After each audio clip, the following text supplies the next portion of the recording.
In this video, we will find the quotient of complex numbers in polar form and what is the modulus and argument of quotient of complex numbers. So first of all, let z1 be the complex number x1 plus iota y1. So the modulus of z1 is equal to r1, which is equal to square root of x1 square plus y1 square, and the argument of z1 is equal to theta 1, which is equal to tan inverse of y1 upon x1.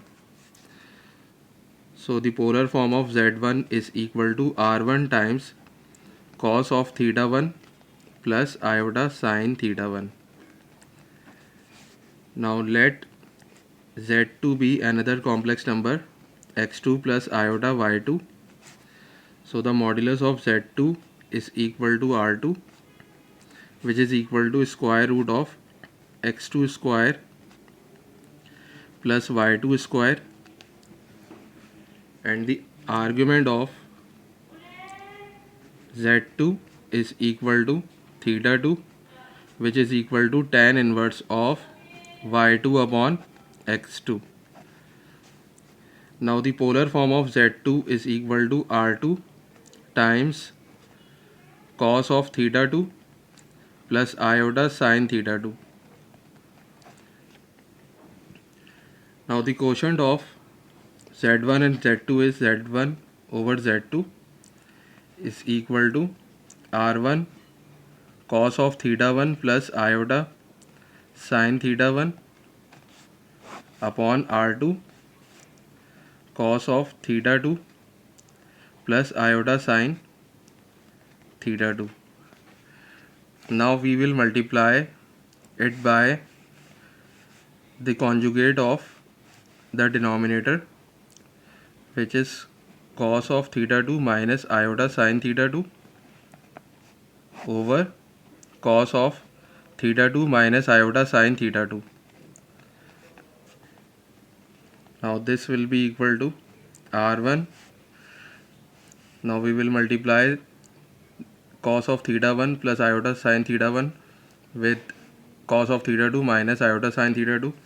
So cos of theta 1 times cos of theta 2 is cos of theta 1 cos of theta 2, then multiply cos of theta 1 by minus iota sin theta 2, or we can multiply plus iota sin theta 1 by cos of theta 2. So we have plus iota sin theta 1 cos of theta 2, then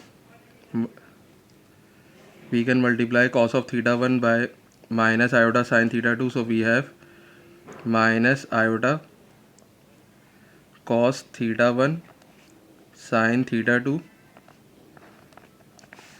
then iota sin theta 1 times minus iota sin theta 2 is minus iota square sin theta 1 sin theta 2 upon r2. Now we have to multiply cos theta 2 plus iota sin theta 2 by cos theta 2 minus iota sin theta 2. So here we can apply the formula a plus b times a minus b, which is equal to a square minus b square. So we have cos theta 2 square minus iota sin theta 2 square. Now r1. So first we can write cos theta 1 cos theta 2, and then minus iota square. Iota square is minus 1, so minus times minus 1 is plus 1. So we have plus 1 times sin theta 1 sin theta 2. So we can write plus sin theta 1 sin theta 2. Now here from these two terms we can take iota common.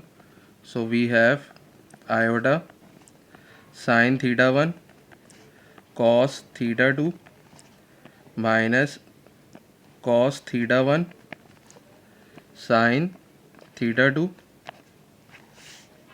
and in the denominator we have r2 times cos square theta 2 minus iota square sin square theta 2.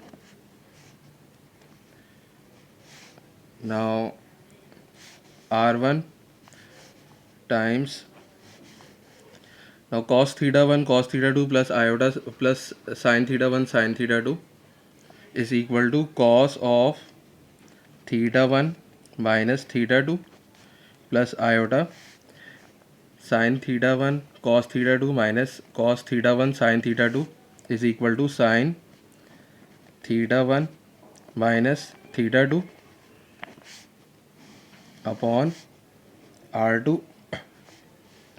Now cos square theta 1, cos square theta 2, iota square is minus 1, so minus times minus 1 is plus 1, so we have plus sin square theta 2.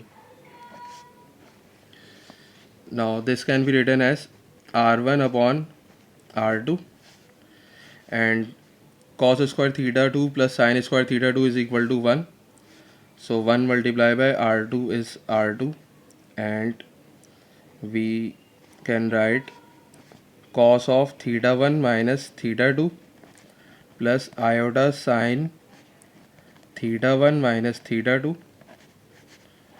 So this is the quotient of two complex number. So z1 upon z2 is equal to r1 upon r2 times cos of theta 1 minus theta 2 plus iota sin theta 1 minus theta 2. Now the modulus of z1 over z2 is equal to r1 upon r2, and r1 is the modulus of z1 and r2 is the modulus of z2. So the quotient of two complex number is equal to the quotient of z1 upon quotient of z2, and the argument of z1 upon z2 is equal to theta 1 minus theta 2, where theta 1 is the argument of z1 and theta 2 is the argument of z2. So the argument of quotient of two complex number is equal to the difference of arguments of each complex number. So this is the argument, this is the modulus and argument of the quotient of two complex number in polar form.